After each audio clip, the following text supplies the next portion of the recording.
Bloody Mary, इस नाम को आपने पहले भी सुना होगा, लेकिन क्या आपको पता है कि ब्लडी मैरी की कहानी सच्ची है या फिर एक अफवाह? तो आपको सुनकर यह हैरानी होगी कि यह एक बिल्कुल सच्ची कहानी है और इतिहास में इसके बारे में कई जानकारी पाई गई है। ब्लडी मैरी कोई और नहीं बल्कि इंग्लैंड की रानी मैरी टूडर थी। एक समय पहले मैरी नाम की एक लड़की हुआ करती थी और उसके मौत के बाद उसका नाम ब्लडी मैरी रख दिया गया और इसके पीछे एक बहुत बड़ा कारण था। ब्लडी मैरी के बारे में हम जो कुछ भी सुनते हैं वे सारे सच हैं और कई लोगों ने ब्लडी मैरी की इस घटना को अनुभव किया है। ब्लडी मैरी एक आत्मा है जिसे आप रात के 2:33 से लेके 3:33 तक इस समय के बीच ब्लडी मैरी को अनुभव कर सकते हैं। कहा जाता है कि एक मोमबत्ती लेकर एक बड़े शीशे के सामने खड़े होकर ब्लडी मैरी का नाम 3 बार लेने से आपको ब्लडी मैरी की आत्मा उस शीशे में दिखने लगेगी। बहुत से लोगों ने इस चीज़ को अनुभव किया था। इंग्लैंड के एक व्यक्ति ने रात के 2:40 को अपने घर के शीशे के सामने खड़े होकर ब्लडी मैरी का नाम 3 बार लिया। कुछ समय बाद उसने शीशे में एक लड़की को देखा जिसकी आंखों से खून निकल रहा था। कुछ सेकंड तक उस लड़की का चेहरा शांत रहा और कुछ देर बाद वे लड़की शीशे से बाहर निकलकर उस आदमी की आंखों को नोच लिया, लेकिन फिर भी वह आदमी जिंदा बच गया। और कुछ ऐसे भी लोग थे जिन्होंने अपनी जान भी खो दी थी।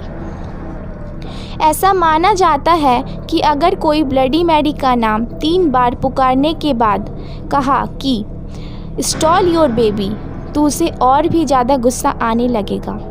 इसका मतलब है कि मैंने तुम्हारे बच्चे को चुराया है। 1509 से लेकर 1547 तक हेनरी इंग्लैंड के राजा थे और उनकी 2 बेटियां थीं, एलिजाबेथ और मैरी। पहले ज़माने में राजाओं की एक से ज़्यादा बीवी हुआ करती थी, तो हेनरी की भी बहुत सारी बीवियां थीं और मैरी हेनरी की पहली पत्नी की बेटी थी।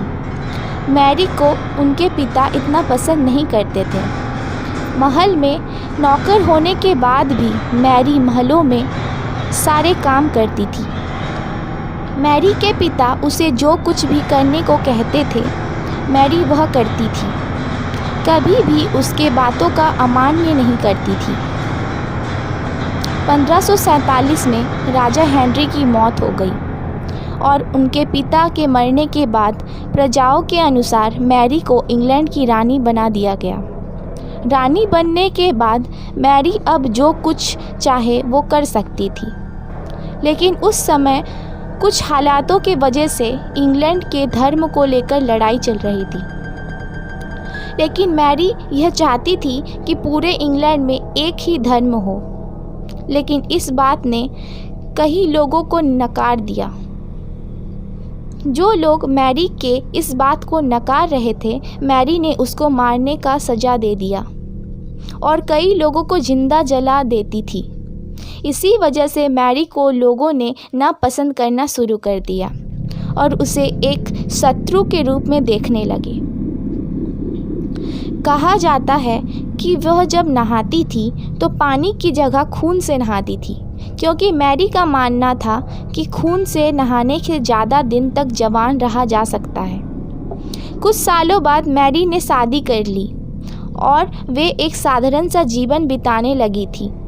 मैरी को एक बच्चे की ज़रूरत थी ताकि उस राज्य का राजा या रानी उसके बच्चों को ही होना था। कुछ महीने बाद मैरी गर्भवती हुई और इससे इंग्लैंड के लोगों में खुशी फैल गई कि मैरी का बच्चा जन्म लेने वाला है। लेकिन उस समय एक बहुत ही अजीब चीज़ हुई। कोई भी बच्चा मैरी के गर्भ से जन्म नहीं लिया। इस घटना से सभी बहुत आश्चर्य हुए थे और कुछ महीनों बाद मैरी का पेट पहले जैसा नॉर्मल हो गया। उस समय के ओझा ने उन्हें बताया कि इतने दिन से कोई बच्चा नहीं बल्कि एक भूत निवास कर रहा था। कुछ दिनों बाद उस भूत ने फिर से मैरी के पेट में निवास करना शुरू कर दिया। वे फिर से गर्भवती हुई, लेकिन इस बार भी कोई बच्चा पैदा नहीं हुआ और कुछ दिन बाद मैरी की मौत हो गई। मैरी को लोग उन्हें निर्दयी मानते थे क्योंकि वे लोगों को जिंदा जला देती थी और खून से नहाया करती थी। जब वे भूत मैरी के पेट में निवास कर रहा था और कोई बच्चा पैदा नहीं हुआ तो लोगों ने मैरी को शापित घोषित कर दिया और इसी के चलते उसका नाम ब्लडी मैरी रख दिया गया। मैरी के मरने के बाद उसकी बहन एलिजाबेथ इंग्लैंड की रानी बन गई। तो दोस्तों, आपको यह कहानी कैसी लगी वे आप कमेंट करके ज़रूर बताएं और साथ ही लाइक, सब्सक्राइब और शेयर करना ना भूलें। Thank you. मिलते हैं नेक्स्ट वीडियो में। Bye bye, take care.